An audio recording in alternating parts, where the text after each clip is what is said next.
अस्सलाम वालेकुम स्टूडेंट्स। बात हो रही है second year chapter number 5 application of differentiation.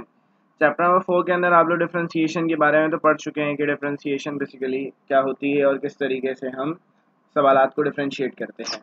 यहाँ पे अब बात हो रही है एप्लीकेशन की, डिफरेंशिएशन की, कि एप्लीकेशन क्या होती है। सही है। सबसे पहली बात हो रही है ज्योमेट्रिकल मीनिंग ऑफ डेरिवेटिव, मतलब डेरिवेटिव के बारे में ज्योमेट्री क्या कहती है। बेसिकली अगर मैं बात करूं किसी भी कर्व की, जैसे कि मैंने ये कर्व बना दिया, इस कर्व पे बनने वाला टेंजेंट, टेंजेंट क्या होगा? किसी भी एक पॉइंट पे बनने वाली लाइन, मतलब एक पॉइंट को टच करने वाली लाइन। सही है। ग्राफ डेरिवेटिव के बारे में क्या कहता है? किसी भी कर्व पे बनने वाली लाइन, मतलब किसी भी कर्व को टच करने वाली लाइन का जो बेसिकली स्लोप है वो बराबर होता है किसके? वो बराबर होता है dy बाई डी एक्स के, मतलब वो बराबर होता है डेरिवेटिव के। तो ज्योमेट्री डेरिवेटिव के बारे में क्या कहती है? ज्योमेट्री ये बताती है, ये तशरीह करती है कि जो डेरिवेटिव है वो टेंजेंट का बेसिकली क्या है? स्लोप है। सही है। अब इस चैप्टर के अंदर हमने क्या चीजें पढ़ी थी? यही के डिफरेंशिएशन का इस्तेमाल कहाँ कहाँ किया जाता है। सबसे पहला इस्तेमाल तो यही हो गया कि डिफरेंशिएशन का जो इस्तेमाल है वो टेंजेंट का स्लोप निकालने के लिए किया जाता है। दूसरा क्या इस्तेमाल है भाई? चेंज निकालने के लिए, मतलब किसी भी चीज के अंदर चेंज आ रहा है तो वो हम डिफरेंशिएशन की मदद से निकालते हैं। सही है। मिसाल के तौर पे हमने ऐसा एक सवाल भी किया था कि हमारे पास ये v जो है 4/3 पाई आर क्यूब, ये वॉल्यूम ऑफ स्फीयर है। कह रहे हैं कि अगर हम रेडियस को इंक्रीज कर दें तो वॉल्यूम में कितना चेंज आएगा। रेडियस को कितना इंक्रीज कर दें? मिसाल के तौर पे हम रेडियस को 0.1% इंक्रीज कर दें तो वॉल्यूम के अंदर कितना चेंज आएगा। ऐसा सवाल हम कर चुके हैं, इसको करके भी देख सकते हैं। अभी अगर हम इसको डिफरेंशिएट करें तो D V upon D R बराबर आएगा 4/3 पाई, एज इट इज रहेगा। आर क्यूब का डेरिवेटिव 3r² हो जाएगा, 3 से ये कैंसिल हो जाएगा। D V upon D R बराबर आ जाएगा हमारे पास 4πr², और डी वी हमारे पास बराबर आ जाएगा 4πr² इंटू डी आर। सही है। जैसा कि हमें पता है कि डी आर जो है वो चेंज इन रेडियस है। रेडियस में कितना चेंज आ रहा है? 0.1% का चेंज आ रहा है किसके अंदर? आर के अंदर। तो अगर मैं इसको यहाँ पे रख दूं तो हमारे पास चेंज इन वॉल्यूम बराबर आ जाएगा 4πr²। इसकी जगह आ जाएगा हमारे पास 0.1% R, base same power add हो जाएगी, डीवी बराबर आ जाएगा 4πr³ इंटू 0.1%।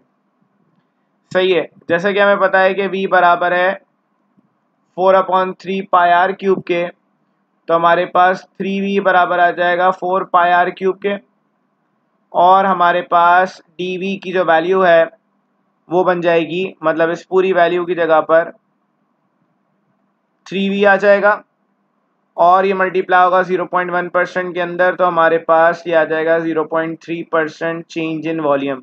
मतलब वॉल्यूम के अंदर हमारे पास 0.3% का चेंज आएगा। तो पता क्या चला कि अगर रेडियस में चेंज आ रहा है तो वॉल्यूम के अंदर भी चेंज आ रहा है। ये बात हमें किस तरीके से पता चली? डिफरेंशिएशन की मदद से। तो ये एक और एप्लीकेशन हो गई डिफरेंशिएशन की, कि हम किसी भी चीज के रिस्पेक्ट से दूसरी चीज के अंदर जो चेंज आ रहा है उसको हम कैलकुलेट कर सकते हैं। एक बात तो ये हो गई। आगे चलते हैं, जरा कुछ और बातें करनी है मुझे आपसे।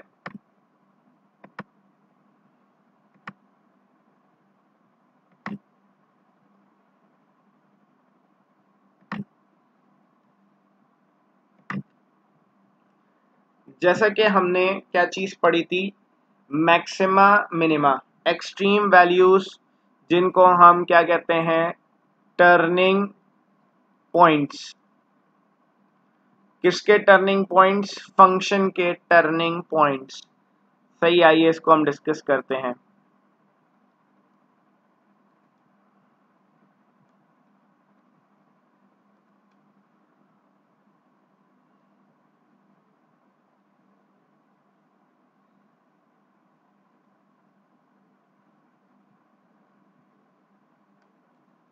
सही है, ये एक फंक्शन मैंने ऐसे ही बना लिया। अब हुआ क्या कि फंक्शन ने यहाँ से चलना स्टार्ट किया, एक पॉइंट आया, इस पॉइंट पे इसने अपनी डायरेक्शन चेंज कर दी, नीचे की तरफ चला गया। फिर एक पॉइंट आया जिसकी मदद से इसने अपनी डायरेक्शन चेंज करी, ये फिर ऊपर की तरफ चला गया। फिर एक पॉइंट आया, इसने अपनी डायरेक्शन चेंज करी, ये नीचे की तरफ आ गया। इसी तरीके से फिर ऊपर की तरफ आ गया, फिर नीचे की तरफ, और ये मतलब ये जो पॉइंट आपको दिख रहा है ये इस फंक्शन का टर्निंग पॉइंट है। मतलब ये फंक्शन ऊपर आया, इसने यहाँ से अपने आप को टर्न कर दिया। इसी तरीके से नीचे आया, फिर इसने अपने आप को टर्न कर दिया। मतलब ये सारे के सारे क्या हैं, इसके टर्निंग पॉइंट्स हैं। हमें बेसिकली क्या होता है, ये टर्निंग पॉइंट्स निकालने होते हैं। हमें चेक करना होता है कि जो पॉइंट्स हमने निकाले हैं, ग्राफ को देख के तो हम बता सकते हैं कि कौन सा पॉइंट मैक्सिमा है और कौन सा पॉइंट मिनिमा है। लेकिन अगर इक्वेशन दी हुई हो तो डायरेक्ट हम नहीं बता सकते कि कौन सा पॉइंट मैक्सिमा है और कौन सा पॉइंट मिनिमा है। तो ये बात हमें कैसे पता चलेगी कि कौन सा पॉइंट जो है वो मैक्सिमम है और जो कौन सा पॉइंट है वो मिनिमम है। इन पॉइंट्स पे बनने वाला टेंजेंट, इन पॉइंट्स पे बनने वाले टेंजेंट्स की अगर हम बात करें, हमें बेसिकली क्या करना होता है, इन टर्निंग पॉइंट्स की वैल्यूज को निकालना होता है। अब इन टर्निंग पॉइंट्स की वैल्यूज हम कैसे निकालें, सवाल ये पैदा होता है। तो यहाँ से हम x की वैल्यू निकालते हैं। x की वैल्यू कैसे निकालते हैं बेटा, अगर मैं इस फंक्शन की बात करूँ f ऑफ x की, अगर मैं f ऑफ x को डिफरेंशिएट करूँ तो डिफरेंशिएट करने पे मेरे पास आएगा dy by d x. Basically मेरे पास f डैश x जो आएगा वो क्या होगा, इसका स्लोप होगा। मतलब ये जो टेंजेंट्स हैं इनके स्लोप हमारे पास क्या होंगे, dy बाई डी एक्स। ये सारे के सारे जो टेंजेंट्स हैं बेटा, ये जो मैक्सिमम और मिनिमम पॉइंट्स पे बनने वाले टेंजेंट्स हैं, ये सारे के सारे किसके पैरेलल हैं, ये सारे के सारे एक्स एक्सिस के पैरेलल हैं। एक्स एक्सिस का स्लोप क्या होता है, एक्स एक्सिस का स्लोप 0 होता है। ये लाइन और ये लाइन दोनों पैरेलल हैं। तो आपको ये बात पता है कि जब भी दो लाइंस पैरेलल होती हैं तो m1 m2 के बराबर होता है। मतलब दोनों का जो स्लोप है वो बराबर होता है। मतलब dy बाई डी एक्स और f डैश x ये दोनों के दोनों किसके बराबर होंगे, 0 के। ये क्या है, नेसेसरी कंडीशन है किसके लिए, एक्सट्रीम वैल्यूज के लिए। हम हमेशा x की वैल्यू क्या करते हैं, इस कंडीशन से निकालते हैं। जब हमारे पास x की वैल्यू आ जाती है, मिसाल के तौर पे मेरे पास x की वैल्यू a आ गई, तो अब मुझे ये बात पता करनी होती है कि जो x की वैल्यू आई है मेरे पास, कौन सी वैल्यू मैक्सिमम रिजल्ट दे रही है और कौन सी वैल्यू मिनिमम रिजल्ट दे रही है। तो हम क्या करते हैं, सेकंड डेरिवेटिव टेस्ट करते हैं। सेकंड डेरिवेटिव में अगर x की जगह हम ये रखें और रिजल्ट 0 से बड़ा आ जाए तो हम इसको कहते हैं रिलेटिव मैक्सिमा, ओ सॉरी बड़ा आ जाए तो हम इसको कहते हैं रिलेटिव मिनिमा। अगर रिजल्ट 0 से छोटा आ जाए तो उसको हम कहते हैं रिलेटिव मैक्सिमा। सही है। और अगर हमारे पास रिजल्ट 0 के बराबर आ जाए तो हम कहते हैं टेस्ट फेल। टेस्ट जो है वो फेल हो गया, मतलब जो पॉइंट है वो कुछ नहीं हमें बता रहा। सही है। और ऐसे पॉइंट को हम पॉइंट ऑफ इन्फ्लेक्शन भी कहते हैं। अच्छा बच्चों, सेकंड डेरिवेटिव से हमें कैसे पता चलता है कि पॉइंट जो है मैक्सिमा है और मिनिमा है, आइए इस बात को समझते हैं। ये मैंने कर्व बना दिया। अगर मैं फर्स्ट डेरिवेटिव की बात करूं तो फर्स्ट डेरिवेटिव का मतलब क्या है, फर्स्ट डेरिवेटिव का मतलब है कि ये वाली जगह, ऊपर वाली जगह। बेटा सेकंड डेरिवेटिव क्या होता है, rate of change of slope. सही है। मतलब स्लोप के अंदर क्या चेंज आ रहा है। जब हम डिफरेंशिएट करते हैं तो ऊपर वाली वैल्यू आती है, जब हम डबल डिफरेंशिएट करते हैं तो नीचे वाली वैल्यू आती है, मतलब यहाँ की वैल्यू। तो बच्चों ये पॉइंट ऊपर की तरफ है लेकिन जो रीजन है डबल डेरिवेटिव वाला वो नीचे है। तो हम कहते हैं कि डबल डेरिवेटिव अगर नेगेटिव है, क्योंकि नीचे की तरफ है तो इसको नेगेटिव कंसीडर करेंगे। यहाँ पर आ जाए पॉइंट नीचे की तरफ है लेकिन रीजन ऊपर की तरफ है तो इसको हम पॉजिटिव कंसीडर करेंगे। तो ये मैक्सिमम पॉइंट है, कब है, जब डबल डेरिवेटिव क्या आ रहा है, नेगेटिव। ये मिनिमम पॉइंट है, कब है, जब डबल डेरिवेटिव क्या आ रहा है हमारे पास, पॉजिटिव आ रहा है। तो हमारे पास ये कुछ कंडीशंस हैं जो कि इस्तेमाल की जाती हैं टर्निंग पॉइंट्स निकालने के लिए। तो ये कंडीशंस आपको याद रखनी पड़ेंगी। आइए हम इनके अब सवालात की तरफ चलेंगे ताकि हम ये चीज सीख सकें कि इसका अगर कोई सवाल आ जाए तो उसको किस तरीके से सॉल्व करना है।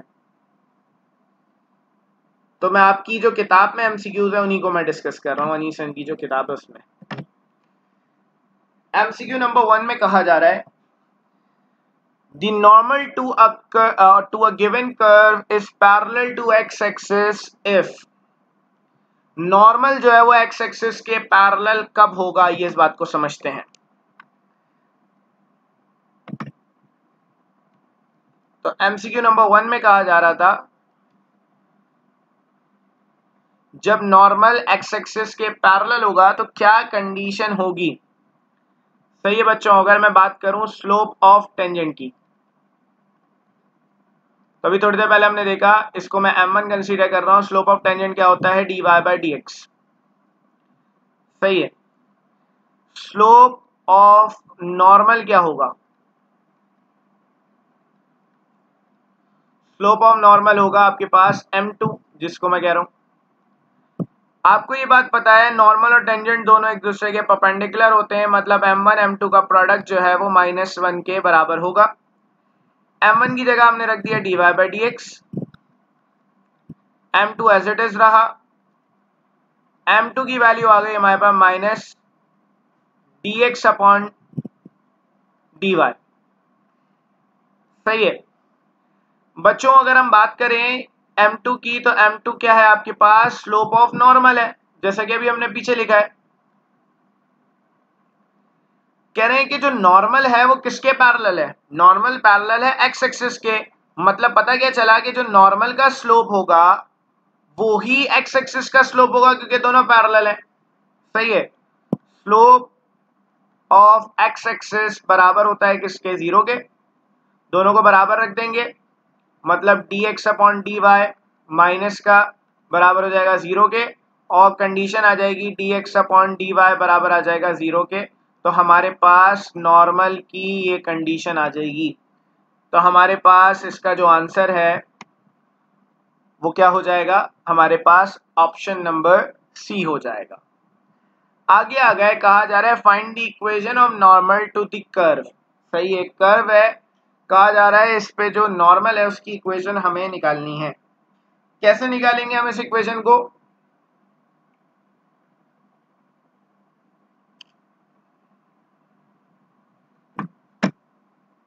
आइए देखते हैं।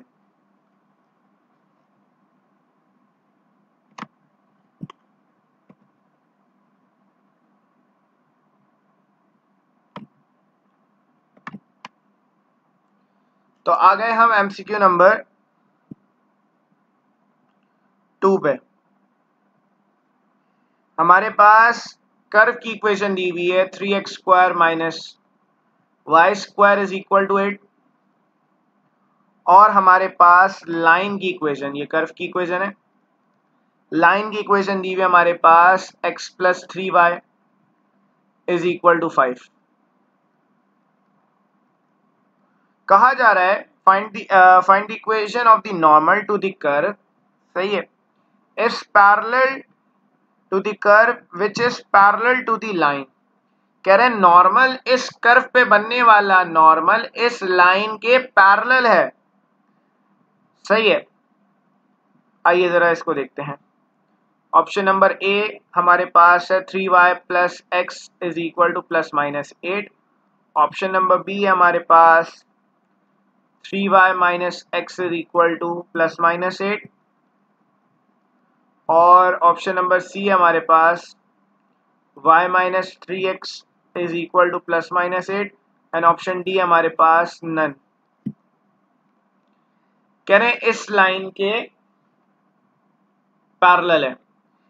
एक रास्ता तो यह है कि आप पहले इन दोनों को, सॉरी, एक रास्ता तो यह है कि आप पहले इस इक्वेशन को डिफरेंशिएट करें। सही है, नीचे वाली जो इक्वेशन लाइन की है आप इसका स्लोप निकालें, ऊपर कर्व से आप नॉर्मल का स्लोप निकालें, दोनों को बराबर रखें, और फिर कुछ ना कुछ कंडीशन आएगी और फिर आपका रिजल्ट आएगा। ज़्यादा बेहतर रास्ता बता रहा हूँ आपको, डायरेक्ट आप रिजल्ट बता सकते हैं। इसका स्लोप निकाल लें, इसका स्लोप कैसे आएगा, minus coefficient of x divided by coefficient of y -1/3। कह रहे हैं इस लाइन के पैरेलल है नॉर्मल। ऑप्शंस का स्लोप निकालें, देखिए दोनों का स्लोप कहाँ पर बराबर आ रहा है, मतलब ये -1/3 इन ऑप्शंस में से किसके बराबर आ रहा है। अगर आप इस ऑप्शन का स्लोप निकालेंगे तो minus coefficient of x upon coefficient of y, इसका स्लोप आएगा आपके पास -1/3, मतलब ये 1/3 हो जाएगा। इसी तरीके से यहाँ जाए तो ये हो जाएगा minus coefficient of x upon coefficient of y। तो एक ही स्लोप मैच कर रहा है इससे, तो डायरेक्ट आप इसको आंसर कह सकते हैं यहाँ पर। आगे आ गए हम, यहाँ पे कहा जा रहा है एमसीक्यू नंबर 3 में, if y is equal to 2x minus 3 delta x is equal to 0.2 then delta y is equal to. तो हमारे पास एमसीक्यू नंबर 3 की बात हो रही है। यहाँ पे एमसीक्यू नंबर 3 में हमसे क्या कहा जा रहा है, कहा जा रहा है कि y बराबर है 2x माइनस 3 के और डेल्टा x बराबर है 0.2 के। हमें डेल्टा y चाहिए, कैसे निकालें, डिफरेंशिएट करेंगे इस इक्वेशन को, तो dy बाई डी एक्स हमारे पास बराबर आ जाएगा 2 के। जैसा कि हमने पढ़ा है इंटर में कि delta y upon delta x is approximately equal to dy upon dx। तो हम यहाँ पे कह सकते हैं कि delta y upon delta x is equal to 2 means delta y is equal to 2 multiply by 0.2, मतलब डेल्टा y हमारे पास आ जाएगा 0.4। तो हमारे पास इसका जो आंसर है वो ऑप्शन बी हो जाएगा। सही है। आइए एमसीक्यू नंबर 4 की बात करते हैं। इसमें कहा जा रहा है if y is equal to 2x plus 1 and delta y is equal to 3 then delta x will be. सही है। इसमें अब डेल्टा x हमें चाहिए, तो एमसीक्यू नंबर 4 की अगर हम बात करें अब यहाँ पर, तो एमसीक्यू नंबर 4 में कहा जा रहा था कि y बराबर है 2x प्लस 1 के एंड डेल्टा y बराबर है 3 के। डेल्टा x क्या होगा, डिफरेंशिएट करा, dy बाई डी एक्स बराबर आ गया 2 के, मतलब delta y upon delta x बराबर आ गया 2 के, और हमारे पास डेल्टा y अपॉन 2 बराबर आ गया डेल्टा x। तो डेल्टा x की जो वैल्यू है हमारे पास 3/2 मतलब 1.5 हो जाएगी। मतलब हमारे पास इसका जो आंसर है वो ऑप्शन नंबर सी हो जाएगा। अब क्वेश्चन नंबर 5 की बात कर रहे हैं। At what point y is equal to ln x upon x gives the maximum value of x। किस पॉइंट पे x की मैक्सिमम वैल्यू देगी ये, तो इसकी बात करते हैं। आइए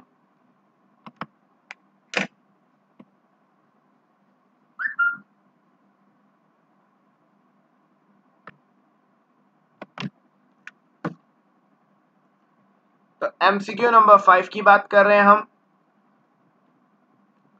y बराबर है ln x upon x, differentiate करते हैं इसको, dy बाई डी एक्स बराबर आ जाएगा d upon d x of ln x upon x।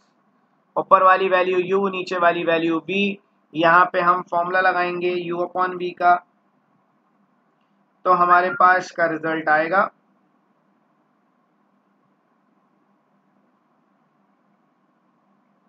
तो u अपॉन v का फॉर्मूला लगा रहे हैं, dy बाई डी एक्स बराबर आ गया v into derivative of u, ln x का derivative 1 upon x minus u मतलब ln x into derivative of v मतलब x का derivative 1 divided by v square मतलब x का स्क्वायर। फिर उसके बाद हमारे पास dy बाई डी एक्स बराबर आ जाएगा 1 minus ln x upon x square. सही है। अब बेटा मैक्सिमम एक्सट्रीम वैल्यूज के लिए हम क्या करते हैं, एक्सट्रीम वैल्यूज के लिए हम dy बाई डी एक्स को 0 के बराबर रखते हैं। तो यहाँ पे हम dy बाई डी एक्स को 0 के बराबर रखेंगे, तो 0 हमारे पास बराबर आ जाएगा किसके,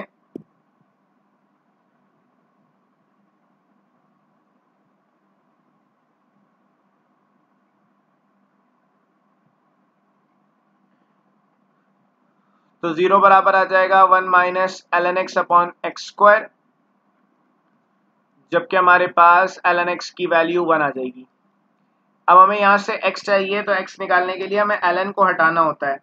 ln को हम कैसे हटाएं बेटा? ln हटाने के लिए हमें ln वाली वैल्यू को e की पावर में लेके जाना होता है। ये वैल्यू e की पावर में आएगी तभी ln जो है वो हटेगा, वरना ln नहीं हटेगा।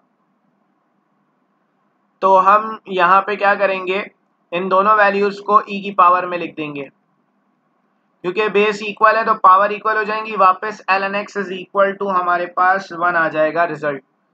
ये e से ln कैंसिल हो जाएगा और x की वैल्यू हमारे पास क्या आ जाएगी? x की वैल्यू हमारे पास e के बराबर आ जाएगी।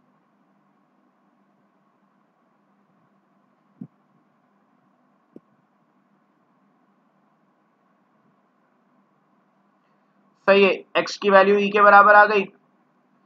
फंक्शन की वैल्यू चाहिए आपको, तो आप करेंगे क्या? जो सवाल है y, मतलब y basically f of x के बराबर होता है। इसमें आप जहां जहां x है ये वैल्यू रख देंगे, तो हमारे पास का रिजल्ट 1 अपॉन ई आ जाएगा। मतलब हमारे पास इसका जो आंसर है वो ऑप्शन नंबर बी हो जाएगा।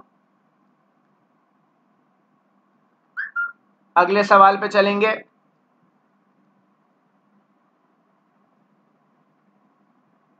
बात हो रही है एमसीक्यू नंबर 6 की।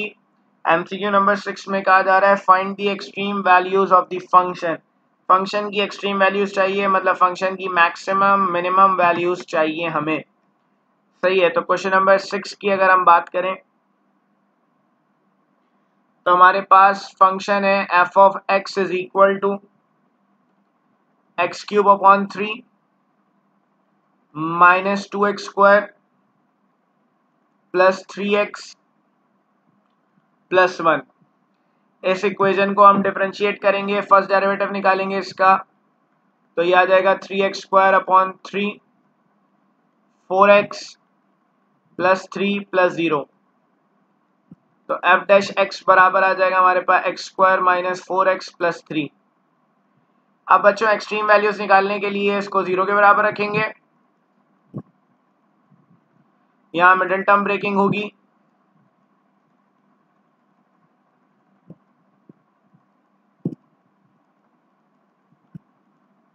तो हमारे पास x की दो वैल्यूज आ जाएंगी, एक x की वैल्यू 1 आएगी और एक x की वैल्यू हमारे पास 3 आ जाएगी।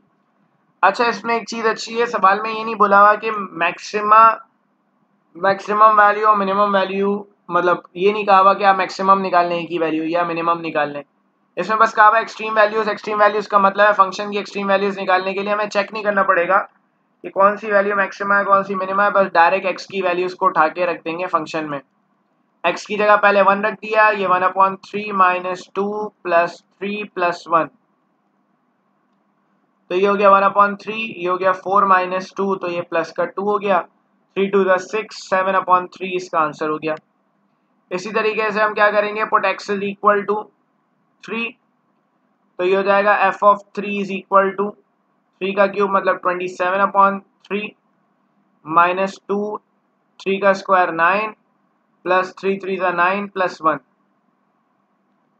तो f ऑफ 3 आ जाएगा हमारे पास 18 माइनस 18 प्लस 10। तो हमारे पास f ऑफ 3 की वैल्यू आ जाएगी 10, मतलब 7 अपॉन 3 एंड 10। एक मिनट रुक जाइएगा।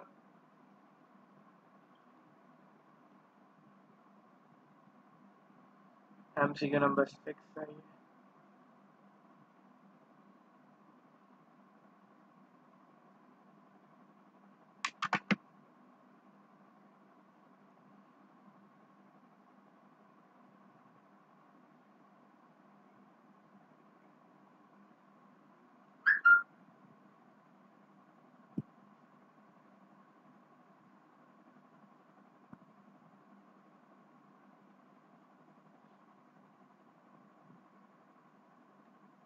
सेवन अपॉन 3 तो सही मैच कर रहा है। दूसरे आंसर को जरा हम चेक करते हैं। ये हो गया आपके पास 3 का क्यूब 27 अपॉन 3। अरे सॉरी बेटा, मैंने गलती कर दी।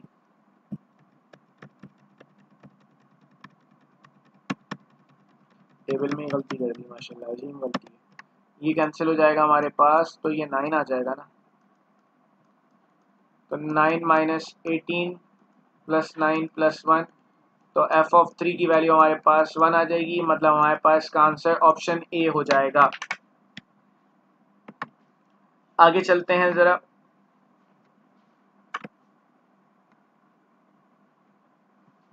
तो पहले रब कर दूं मैं।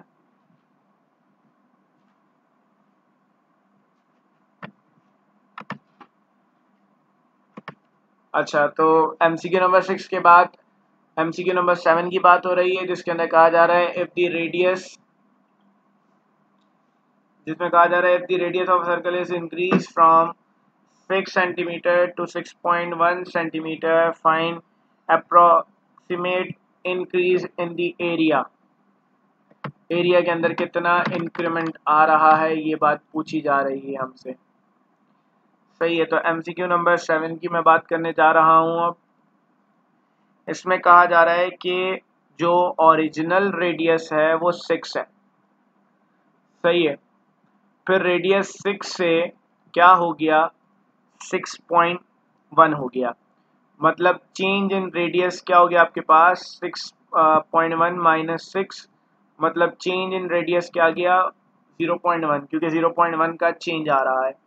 आपसे कहा जा रहा है find approximate change, approximate increase in the area.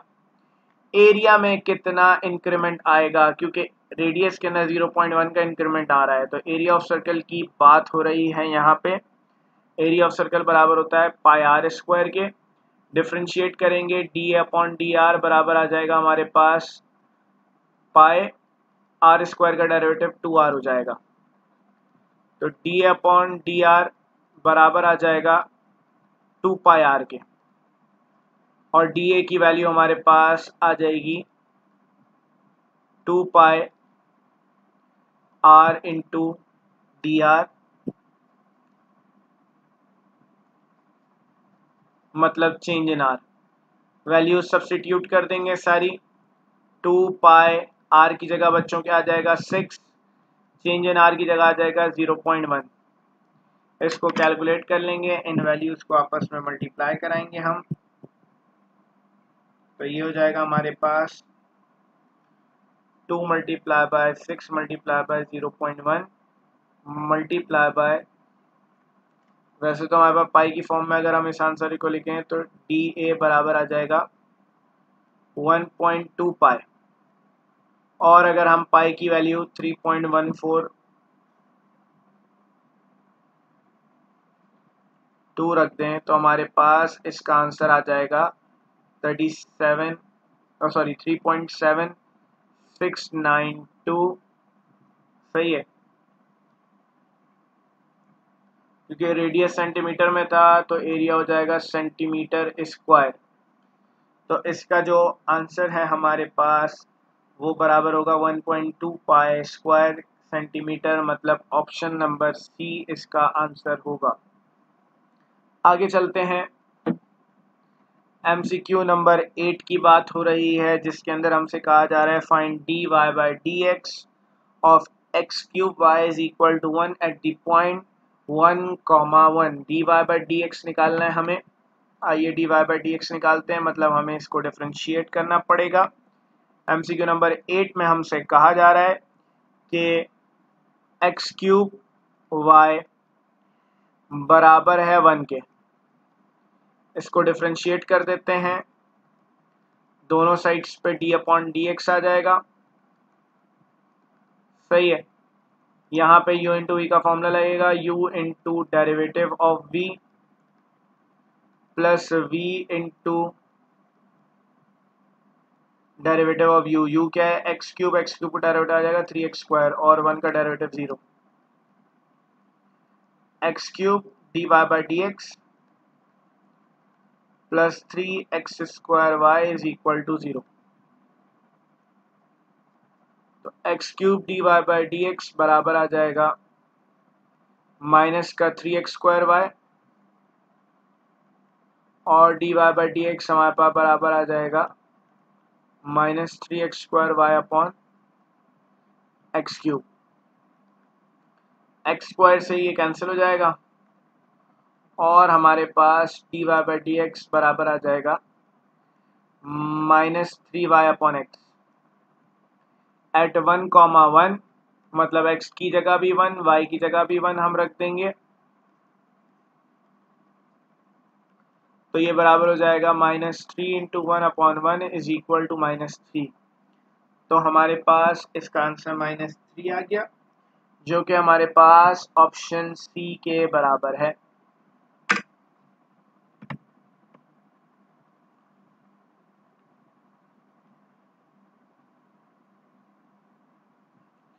और आगे चलते हैं अब हम अगले एमसीक्यू में कहा जा रहा है the angle of the tangent drawn to the origin to the curve. ये कर्व और मतलब जो टेंजेंट इस कर्व पे बन रहा है उसका angle with respect to x axis क्या होगा।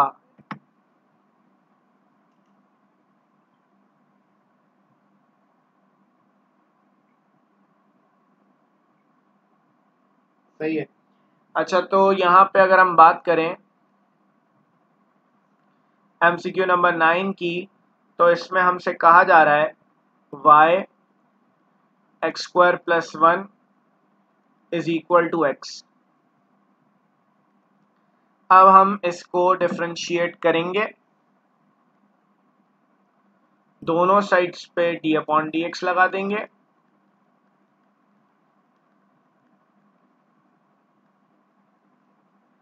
तो ये y एज इट इज रहेगा, मतलब u into derivative of v, मतलब इसका derivative 2x + 0 plus v into derivative of u का डेरिवेटिव क्या हो जाएगा dy/dx, और x का डेरिवेटिव 1 हो गया, तो ये हो गया 2xy plus x² + 1 dy/dx is equal to 1। तो x² + 1 dy/dx बराबर आ जाएगा 1 - 2xy के, एंड हमारे पास dy/dx आ जाएगा बराबर 1 - 2xy अपॉन x² + 1। जहाँ जहाँ x है वहाँ पे x और y है वहाँ पे 0 रख देंगे, क्योंकि ओरिजिन पे बन मतलब ओरिजिन से पास कर रहा है ये टेंजेंट, ओरिजिन पे बन रहा है ये टेंजेंट, तो इसका रिजल्ट 1 आ जाएगा, मतलब m आ जाएगा 1। Angle with respect to x axis चाहिए, तो बेटा आपको पता है कि जब भी इंक्लिनेशन की बात आएगी तो m बराबर होगा tan अल्फा के, मतलब 1 बराबर हो जाएगा tan अल्फा के, मतलब अल्फा बराबर हो जाएगा tan इनवर्स 1, जो कि हमारे पास बराबर होगा 45 डिग्री के। तो यहाँ पे जो एंगल है वो 45 डिग्री बन रहा है, तो इसका मतलब है कि इसका आंसर जो है वो ऑप्शन नंबर डी है। आगे आ गया एमसीक्यू नंबर 10 पे।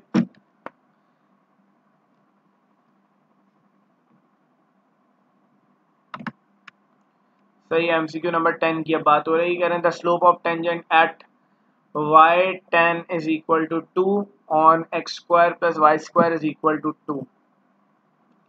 सही है, एमसीक्यू नंबर 10 में कहा जा रहा है कि x² + y² बराबर है 2 के, और साथ में कहा हुआ है y tan is equal to 2, मतलब बेटा y के साथ जो वैल्यू लिखी हुई है वो x की है और इक्वल टू के बाद जो वैल्यू है वो y की है। डिफरेंशिएट करेंगे इसको, ये आ जाएगा 2x + 2y dy/dx बराबर हो जाएगा 0 के, 2y dy/dx बराबर आ जाएगा माइनस का 2x, एंड dy/dx हमारे पास आ जाएगा -x/y, x की जगह 10 आ जाएगा, y की जगह 2 आ जाएगा, इसका आंसर आ जाएगा हमारे पास -5। मतलब हमारे पास इसका जो आंसर है वो ऑप्शन नंबर बी होगा।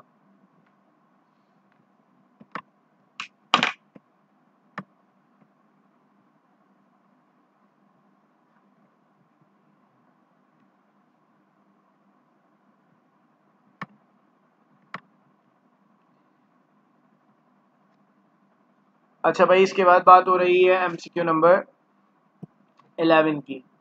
एमसीक्यू नंबर 11 को सॉल्व करने के लिए हमें क्या करना पड़ेगा,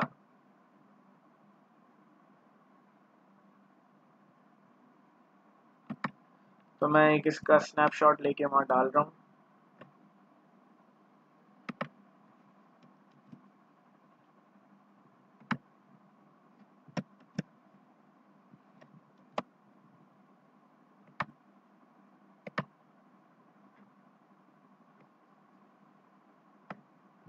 ये थोड़ा सा टिपिकल सवाल है।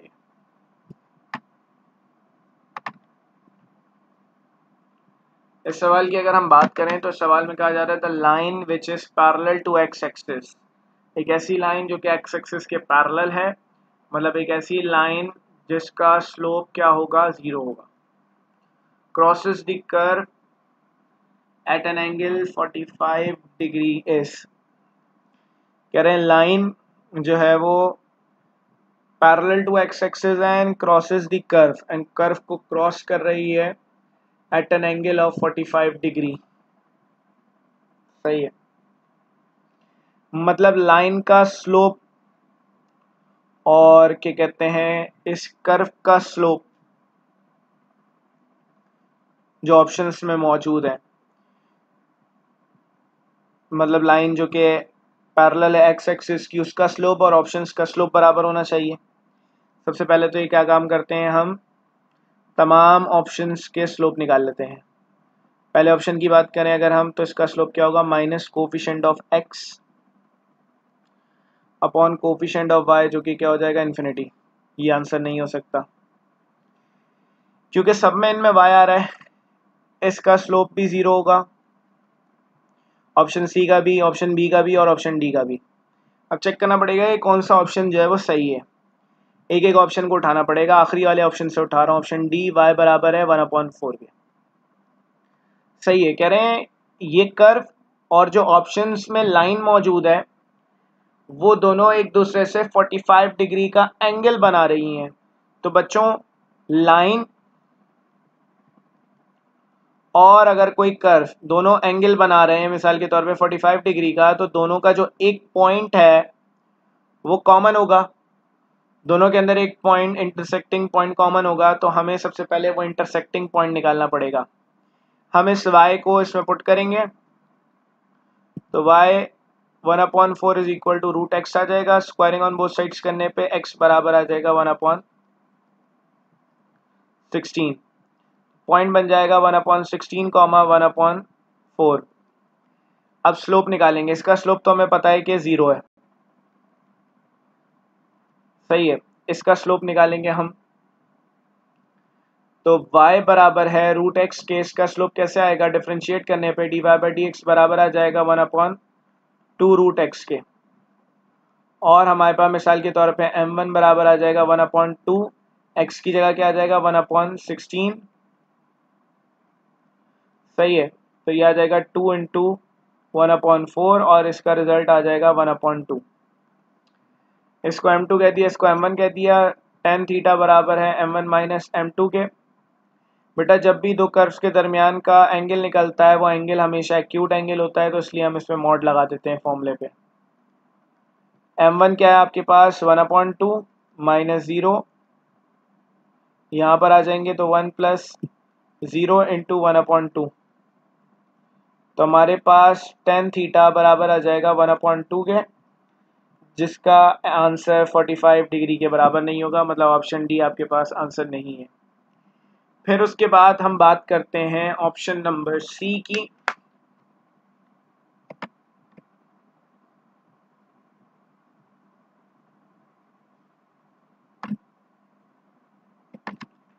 आइए ऑप्शन नंबर सी की बात करते हैं। ऑप्शन नंबर सी हमसे कह रहा है कि y बराबर है 1/2 के, इसका स्लोप निकालेंगे तो स्लोप इसका भी 0 आएगा, इसको m2 कहती है। डिफरेंशिएट करेंगे इसको, सॉरी पहले इन दोनों को सॉल्व करेंगे, y की जगह 1/2 रख दिया तो रूट एक्स के बराबर आ गया और x बराबर आ गया 1/4 के। dy/dx हमारे पास मतलब डेरिवेटिव आ जाएगा 1/2 रूट एक्स, और m हमारे पास m1 बराबर आ जाएगा 1/2 रूट एक्स की जगह 1/4 आ जाएगा, और हमारे पास m1 बराबर आ जाएगा 1/2 मल्टीप्लाई बाय 1/2। तो 1 आ गया। टेन थीटा बराबर है m1 minus m2 upon 1 plus m1 m2। तो हमारे पास टेन थीटा का रिजल्ट 1 के बराबर आ जाएगा और थीटा बराबर आ जाएगा 45 डिग्री के। मतलब इसका आंसर ऑप्शन नंबर सी होगा। उम्मीद है कि ये एमसीक्यू क्लियर हो गया होगा।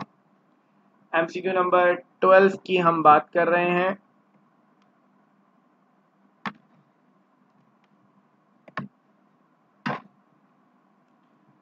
सबसे पहले तो मैं इसको रब कर देता हूं।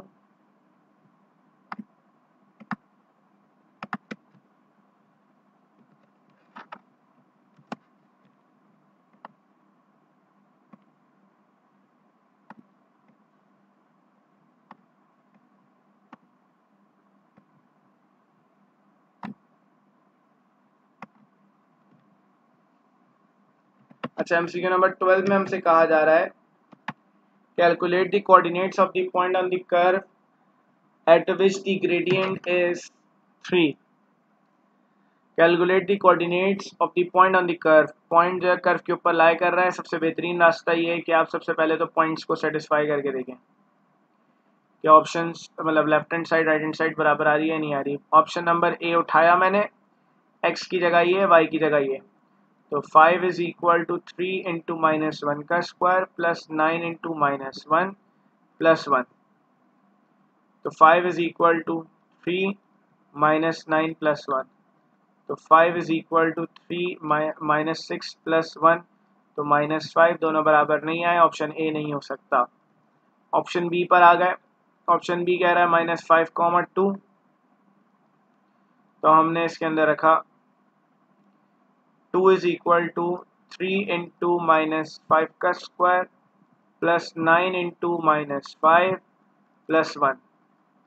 तो 2 इज इक्वल टू, ये हो गया आपका माइनस का 25, ये माइनस का 75 और ये माइनस का 45 प्लस 1। ये हरगिज बराबर नहीं आएंगे, ऑप्शन बी भी नहीं हो सकता। ऑप्शन सी पर आ गए। ऑप्शन सी हमसे कह रहा है -1 कॉमा -5। तो यहाँ पर आ गए हम। तो ये हो गया हमारे पास y is equal to -5 is equal to 3 into x का स्क्वायर प्लस 9 इंटू -1 प्लस 1। तो -5 इज इक्वल टू 3 -9 प्लस 1। तो -5 इज इक्वल टू -5। दोनों बराबर आ गए, ये भी आंसर हो सकता है। एक और ऑप्शन भी चेक करेंगे क्योंकि यहाँ पे ग्रेडियंट की भी बात हो रही है। अगर दो ऑप्शंस सेम आ रहे होंगे, मतलब दो ऑप्शंस पे रिजल्ट इक्वल आ रहा होगा, तो फिर हम ग्रेडियंट निकाल के चेक करेंगे। तो यहाँ पर आ गए हम। तो ये हो जाएगा आपके पास -5 इज इक्वल टू 3 इंटू 1 का स्क्वायर प्लस 9 इंटू 1 प्लस 1। तो -5 is equal to 3 plus 9 plus 1, मतलब -5 इज इक्वल टू 13 हो जाएगा ये, जो कि बराबर हरगिज नहीं है। दूसरा रास्ता इस सवाल को सॉल्व करने का कि आप इस इक्वेशन को डिफरेंशिएट कर लें। तो dy बाई डी एक्स बराबर आ जाएगा 3 to the 6x plus 9। dy by d x की जगह ग्रेडियंट रख दें, ग्रेडियंट का मतलब 3 रख दिया आपने, 6x प्लस 9। तो 3 minus 9 is equal to 6x। तो -6 इज इक्वल टू 6x, मतलब x आ जाएगा हमारे पास -1। और इस x की वैल्यू को आप इक्वेशन में रख दें, इसको मैं इक्वेशन 1 कह रहा हूँ। तो y is equal to 3 into -1 का स्क्वायर प्लस 9 इंटू -1 प्लस 1। तो y आ जाएगा हमारे पास 3 माइनस 9 प्लस 1, मतलब ये आ जाएगा हमारे पास -5। तो डायरेक्ट हम ऐसे भी आंसर निकाल सकते हैं।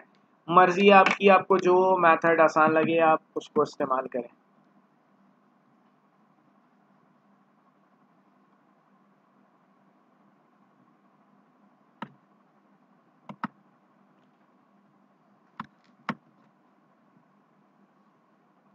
अगले एमसीक्यू पे चलेंगे। एमसीक्यू नंबर 13 की बात हो रही है।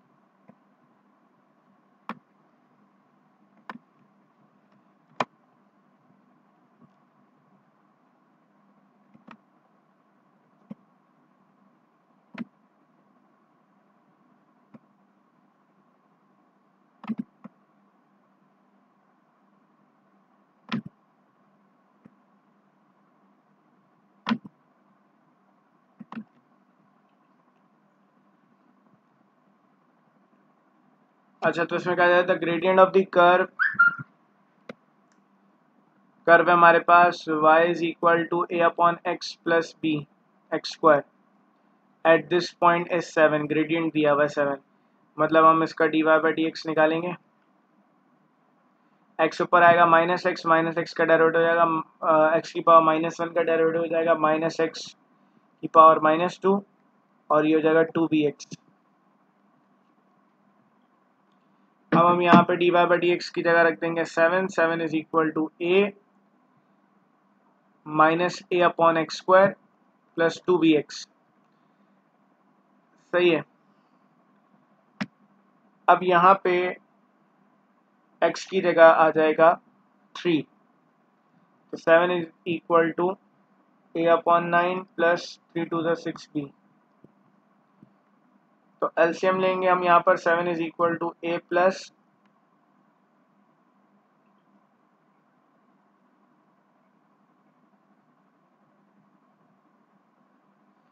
तो यहाँ पे हमारे पास 54b अपॉन 9 आ जाएगा और 9 जाके 7 से मल्टीप्लाई हो जाएगा तो हमारे पास 63 बराबर आ जाएगा a प्लस 54b के। फिर उसके बाद इसी इक्वेशन में y is equal to a upon x plus b x square में इस पॉइंट को पुट करेंगे। यहाँ पे हमारे पास y की जगह 6 आएगा, x की जगह हमारे पास 3 आ जाएगा, तो 6 is equal to a plus 27b upon 3, तो ये आ जाएगा 18 is equal to a plus 27b। अब यहाँ पर हम लिख देंगे 18 is equal to a plus 27b और ऊपर आ जाएगा 63 is equal to a plus 54b। दोनों को माइनस कराएंगे। सही है। तो हमारे पास b की वैल्यू अब हमें चाहिए, तो ये हो जाएगा 63 माइनस 18, तो ये आ गया हमारे पास 45 इज इक्वल टू 54 माइनस 27, तो हमारे पास 27b आ जाएगा। और इसके अंदर मुझे कुछ गलती लग रही है, इसको मैं एक नज़र दोबारा और देखूंगा, रुक जाइएगा।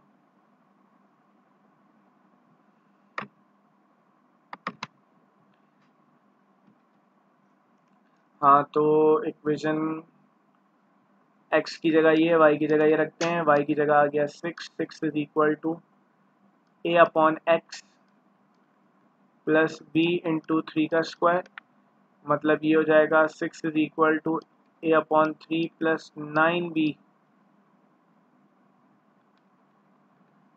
तो यहाँ पे एलसीएम लेके इसको सॉल्व करेंगे तो 18 आ जाएगा a प्लस 27b। फिर ग्रेडियंट दिया हुआ है 7, मतलब हम इसका डेरिवेटिव निकालेंगे, तो y is equal to a x की power -1 plus b x square, इसको डिफरेंशिएट करेंगे, dy बाई डी एक्स बराबर आ जाएगा -a एक्स की power -2 plus 2bx। dy by d x gradient है, इसकी जगह 7 आ गया, -a upon x square plus 2bx, तो ये जाएगा -a अपॉन एक्स स्क्वायर का मतलब 9 प्लस 3 टू द 6b, तो 7 is equal to -a plus 6 9 ज़ा 54b डिवाइडेड बाय 9। अच्छा हाँ, मैंने वो माइनस की गलती कर दी थी, 9 जाके 7 से मल्टीप्लाई होगा, 63 is equal to -a plus 54b। इसी के नीचे हमने लिख दिया 18 is equal to a plus 27b। दोनों को ऐड करा देंगे, क्योंकि -a और प्लस a लिखा हुआ है तो ये दोनों कैंसिल हो जाएंगे।